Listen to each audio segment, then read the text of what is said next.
तो guys Vivo planning कर रहा है इंडियन मार्केट में बहुत ही जल्द अपने न्यू स्मार्टफोन को लाने के लिए, जो कि निकल के आने वाला है वीवो V29 लाइट 5G को। और गाइज जल्द ही ये इंडिया में भी देखने को मिलेगा। साथ ही साथ क्या कुछ इसके स्पेसिफिकेशन देखने को मिलेंगे, इंडिया में कब तक लॉन्च होगा, क्या कुछ इसकी प्राइस रेंज रहेगी, वो सब मैं आपको इस वीडियो में बताने वाला हूँ। और साथ ही साथ इस फ़ोन की पीछे की सच्चाई क्या है तो वो भी मैं आपको बताऊँगा। तो वीडियो मेरे साथ बन रहे हैं एंड तक, और वीडियो अच्छी लगे तो लाइक कर देना, चैनल को कर देना सब्सक्राइब।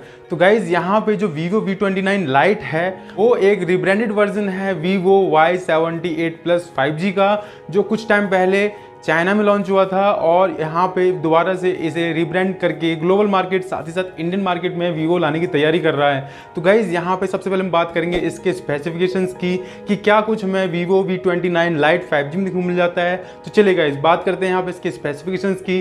तो सबसे पहले बात निकल के आती है इसकी डिस्प्ले की। तो गाइज़ यहाँ पे आपको 6.78 इंच की फुल HD+ वाली कर्व्ड एमोलेड डिस्प्ले मिल जाती है सामने की तरफ। साथ ही साथ गाइज ये डिस्प्ले आती है 120 हर्ट्ज के हायर रिफ्रेश रेट के साथ, और सामने की तरफ आपको पंच होल स्टाइलिंग वाला कैमरा देखने को मिल जाएगा, जहाँ पे आपको 8 मेगापिक्सल की सेल्फी देखने को मिलेगी।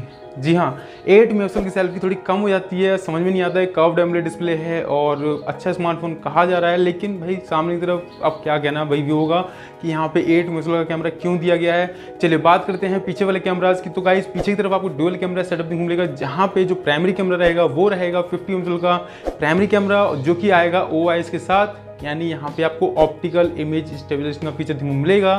साथ ही साथ जो सेकेंडरी कैमरा देखने को मिलेगा वो देखने को मिल जाएगा आपको 2 मेगापिक्सल का, एक ऐसा ही कैमरा जो ज़्यादा किसी काम का नहीं होता है। चलिए बढ़ते हैं यहाँ पे इसके प्रोसेसर की तरफ। तो गाइज यहाँ पे लेजेंडरी चिपसेट देखने को मिल जाता है, हाँ लेजेंडरी चिपसेट, जो कि निकल के आता है स्नैपड्रैगन की तरफ से, स्नैपड्रैगन 695। भाई मुझे समझ में नहीं आता इस चिपसेट को कंपनियाँ कितने स्मार्टफोन्स में डालेंगी, कब बंद करेंगी, और जिस प्राइस रेंज में ये चिपसेट आएगा, मतलब आ रहा है अभी, उस प्राइस रेंज को ये जस्टिफाई नहीं करता है अपने।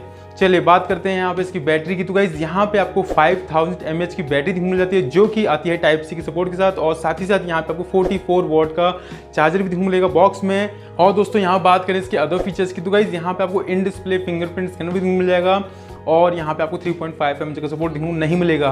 ड्यूल सिम भी देखने को मिल जाती है। साथ ही साथ यहाँ पे ये स्मार्टफोन आएगा Android 13 पे आउट ऑफ द बॉक्स। साथ ही साथ थिकनेस की बात करें तो ये स्मार्टफोन आता है 7.89 mm की थिकनेस के साथ, और यहाँ पे इसकी वेट की बात करें तो यहाँ पे ये स्मार्टफोन आता है 177 ग्राम के वेट के साथ। तो गाइज स्मार्टफोन देखने में तो अच्छा लग रहा है, लेकिन भाई वही वाली बात है कि यहाँ पे इसमें जो प्रोसेसर है वो भाई किसी काम का नहीं लग रहा है मेरे को, जिस प्राइस पॉइंट में देखने को मिलेगा। चलिए बात करते हैं यहाँ पे इसकी इंडिया लॉन्च डेट की। तो ये कब तक इंडिया में देखने को मिल जाता है। चलिए बात करते हैं यहाँ पे इसकी इंडिया लॉन्च की। तो गाइज यहाँ पे कुछ दिन पहले यानी 31 मई को वीवो ने चाइना में वीवो S17 सीरीज को लॉन्च करा था। वहीं पे अभी वीवो V29 सीरीज भी इंडियन मार्केट में मिलेगी, तो उसी को रिब्रांड करके यहाँ पे इस सीरीज में लाया जाएगा। तो वीवो V29 सीरीज में Vivo V29 light 5G smartphone रहने वाला है, जो कि मैंने आपको स्पेसिफिकेशन बताए। तो यहाँ पे अब ये चाइना में लॉन्च हो चुका है 31 मई को, तो मान के चल सकते हैं कि एक आध 1.5 महीने में या 2 महीने में ये स्मार्टफोन हमें इंडियन मार्केट में देखने को मिले।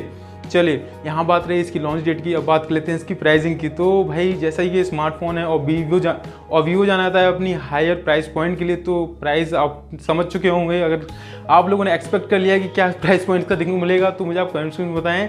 वैसे मैं आपको बता दूं तो ये स्मार्टफोन आपको मिल जाएगा 25,000 रुपये के आसपास। तो गाइज 25,000 रुपये के आसपास स्मार्टफोन देखने को मिलेगा, जिस हिसाब से यहाँ पे 2 चीज़ मेरे को लगी कि यहाँ पे आपको 8 मेगापिक्सल का सेल्फी देखने को मिल जाती है, वो थोड़ा सा कम है, और दूसरा यहाँ पे स्नैपड्रैगन 695 जो कि एक लेजेंडरी चिपसेट हो चुका है, क्योंकि हर फोन में ये चिपसेट देखने को मिल रहा है।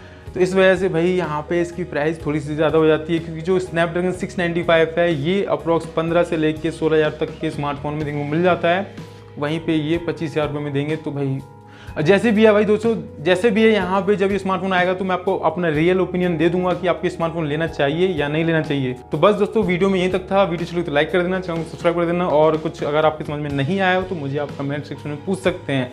तो मैं मिलता हूँ आपसे ऐसे ही इंटरेस्टिंग वीडियो में, तब तक ले दोस्तों टेक केयर, बाय बाय।